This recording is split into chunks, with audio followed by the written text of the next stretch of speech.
নমস্কার, আমি সৌম্যজিৎ হালদার। এখন আমি রয়েছি সমাজসেবী সংঘ 2024 পুজো পরিক্রমা। এবার এদের থিম হচ্ছে দর্শন। তো চলুন দেখাচ্ছি ভেতরে ঢুকে আপনাদেরকে ঘুরিয়ে সম্পূর্ণটা।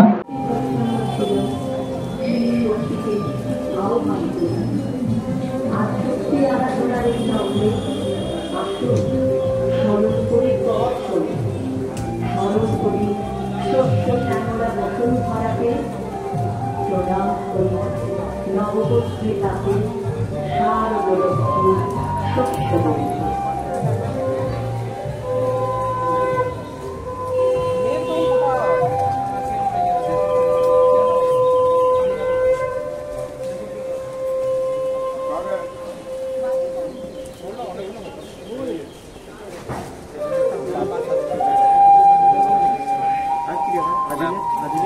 শস্যের ভিতরে দেখা অময় প্রাণ, তাই কৃষির সঙ্গে আমাদের নারীর আমি অনন্তকাল ধরে